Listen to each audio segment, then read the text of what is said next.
তারই পাশাপাশি দেখাবো নিরাপদ সর্দার, সন্দেশখালীর প্রাক্তন বিধায়ক, এখন সিপিআইএম এর প্রার্থী এই ভোটে। তো প্রার্থীরা ভোট দিলেন, মানুষ ভোট দিচ্ছেন। ভোটের ছবি, ভোটারদের ছবির পাশাপাশি একটা বুথের ছবি দেখাই আপনাদের। দেখুন, চট করে দেখলে মনে হতে পারে কোনো অনুষ্ঠান হচ্ছে। অনুষ্ঠান তো বলতেই, বিশ্বের সবচেয়ে বড় গণতান্ত্রিক দেশের বৃহত্তম উৎসব ভোট। জিয়াউল, এই যে বুথের ছবি দেখছি, এই বুথ কোথাকার বুথ? বেশ রঙিন বেলুন দিয়ে সাজানো বুথ। একদম, দেখো প্রতি বিধানসভায়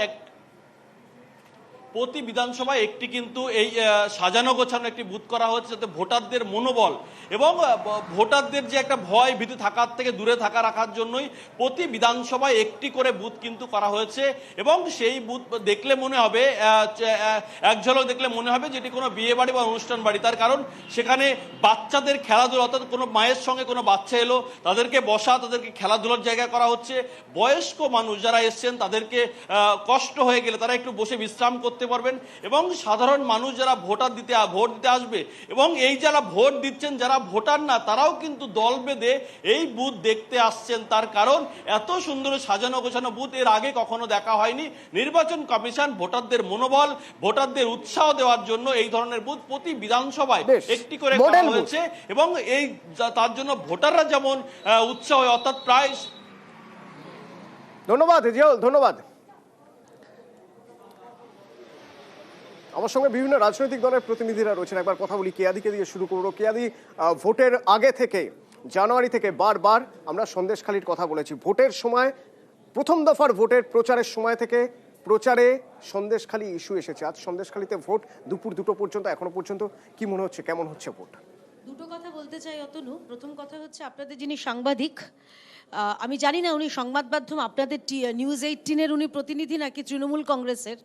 উনি যে তৃণমূলের যে বক্তব্যগুলো উনি হুবহু তুলে ধরলেন, অভিযোগ কথাটা একবারও বললেন না। উনি বললেন যে রেখা পাত্র নাকি প্রভাবিত করেছে। এটা উনি তৃণমূলের হয়েও কথাটা বললেন আমার মনে হলো। যদি ওনাকে ফোনে ধরা যায়, আমি জিজ্ঞাসা করতে চাই, ভিডিওটা তো আপনারাই আপনাদের চ্যানেলে দেখালেন, রেখা পাত্র ভিডিওটা দেখালেন, তাহলে আমাকে বলুন যে কোথায় তিনি প্রভাবিত করেছেন। তৃণমূল কংগ্রেস ভয় পেয়েছে রেখা পাত্রকে, সেই জন্যে একজন দাঙ্গাবাজ হাজি নুরুলকে আবার মমতা বন্দ্যোপাধ্যায়, যাকে অন্যান্য রাজ্যের কোনো একটা জায়গায় বিধায়ক করে লুকিয়ে রেখে দিয়েছিল, তাকে আবার ফেরত আনতে হয়েছিল, কারণ তারা সাম্প্রদায়িক রাজনীতি করছে এই সন্দেশখালীতে। গতকাল রাত্রে বেরমজুরে আমরা বিভিন্ন সময় ছবি দেখিয়েছি, আমি জানি না নিউজ 18-এ দেখানো হয়েছে কিনা। বেরমজুরে গিয়ে সেখানে তৃণমূলের গুন্ডারা পুলিশকে সঙ্গে নিয়ে, মমতা ব্যানার্জির পুলিশকে সঙ্গে নিয়ে ভোটারদের ভয় দেখাচ্ছে, তাদের মারধর করা হয়েছে। সেই ছবি আমাদের কাছে এসেছে, মহিলাদের মারধর করা হচ্ছে। আর আজকে যে ছবিটা দেখলো, খুব ইন্টারেস্টিং অতনু, মানুষ যে লাইন দিয়ে ভোট দিচ্ছে, এটাই তাদের প্রতিবাদ জানাচ্ছে। এই তৃণমূলের জমি, মহিলা, সবগুলো যে পিঠে বানানোর যে শিল্প তৈরি করেছিল, তার প্রতিবাদে আজকে মানুষ ভোট দিতে বেরিয়েছেন। নিশ্চয়ই, আমরা তো আগামী 4 তারিখে দেখে নেব। আমরাও কিছু দাবি করছি, বিরোধীরাও দাবি করবে। তো আমার মোদ্দা কথা, আমরা কনফিডেন্ট। আমরা আজকে যে 9টা আসনে যদি অ্যাসেম্বলি সেগমেন্ট দেখি, অ্যাসেম্বলি সেগমেন্ট 2019-এর পর 2021-এ একটা ভাঙড় বাদ দিয়ে সবকটাতেই তৃণমূল কংগ্রেস জিতেছিল। গত পঞ্চায়েত নির্বাচনেও সিংহবাগ আসন আমরাই জিতেছিলাম। সন্দেশখালীটা, যেটা বিশ্বজিৎ বলল, সন্দেশখালীটা বিজেপির তরফ থেকে ইস্যু করার চেষ্টা হয়েছিল, কিন্তু তারা বারংবার সেই ইস্যু করতে ফেল করেছে। তার কারণ হচ্ছে সন্দেশখালীর সত্যিটা একদিকে, আর সন্দেশখালী বিজেপি যে রাজনীতিক মোড়কে যেটা প্রস্তুত করার চেষ্টা করেছিল সেটা অন্যদিকে, এবং তাদেরই নেতাদের বক্তব্য, গঙ্গাধর কয়াল-টয়ালের বক্তব্যতে সেটা ফাঁস হয়ে গেছে। আমাদের বিজেপি ইস্যু করার চেষ্টা করেছিল, এবং সেই সন্দেশখালী, এক মিনিট অতনু, একটা কথা, একটা লাইন, এই সন্দেশখালী থেকে আমাদের লিড থাকবে, সন্দেশখালী থেকে লিড থাকবে দাবি করছেন কৃষ্ণদা। নিরাপদ সর্দার, যিনি আজ প্রার্থী, তিনিও তো অ্যারেস্ট হয়েছিলেন। হ্যাঁ, মানে বিজেপি ইস্যু তৈরি করছিল, আর সিপিআইএম এর যে প্রাক্তন বিধায়ক তিনি অ্যারেস্ট হয়ে গেলেন। মিথ্যা মামলায় নিরাপদ সর্দারকে অ্যারেস্ট করা হয়েছিল। এবং গতকাল আপনি যদি দেখেন, সন্দেশখালীতে রাত্রিবেলা গ্রাম জ্বালিয়ে দেওয়ার কথা উঠে এসছে। সেখানে আজকের সকালে মানুষের গণপ্রতিবাদ প্রমাণ করছে যে ভোটদানের লাইন। শেখ শাহজাহান, শিবু হাজরাদের বিরুদ্ধে দাঁড়িয়ে, মহিলাদের ওপর নির্যাতনের বিরুদ্ধে দাঁড়িয়ে সন্দেশখালীর মানুষ ভোটের বাক্সে জবাব দেবে। কৃষ্ণদা দাবি করছেন যে সন্দেশখালী লিড দেবে, মানুষ প্রতিবাদ করবে, মানুষ প্রতিবাদ করে তৃণমূলের বিরুদ্ধে ভোট দেবে, বাদশা দাবি করছেন। আপনার কি মনে হয় সুস্মিতাদি? দেখো একটা অতনু একটা জিনিস কিন্তু পরিষ্কার, একটুখানি ভেবে দেখলে আমরা দেখতে পাবো এই যে যেই সব জায়গায় ত্রিমুখী দ্বন্দ্ব হবে, ত্রিমুখী দ্বন্দ্বতে একটা জিনিস কিন্তু হবে, ভোটটা কিন্তু সিপিএম এবং কংগ্রেস জোট যে ভোটটা টানবে সেই ভোটটার উপরে কিন্তু অনেক কিছু নির্ভর করবে, কোন দল জিতবে কোন দল আচ্ছা, হারবে। বিজেপি নেই এখানে।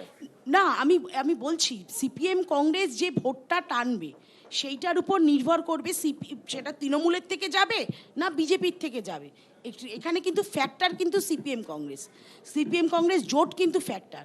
এবং অবশ্যই এটা মনে রাখতে হবে, আজকে সন্দেশখালির চিত্রটা কালকে যে একটা ভয়ের বাতাবরণ সৃষ্টি করেছিল সন্দেশখালিতে, আজকে সন্দেশখালির বাতাবরণটা দেখে মনে হচ্ছে অনেকটা শান্তিপূর্ণ একটা বাতাবরণ। সেখানে মানুষ শান্তিপূর্ণভাবে সন্দেশখালীর প্রেক্ষিতে যখন কথা হচ্ছে, সন্দেশখালীর প্রসঙ্গেই আসি, সিপিআইএম কংগ্রেস জোট অর্থাৎ নিরাপদ সর্দার একটা ফ্যাক্টর, তার উপরে নির্ভর করছে বিজেপির দিকে ভোট যাবে নাকি তৃণমূলের দিকে ভোট যাবে বা কারো একটা ভোট কাটা হবে।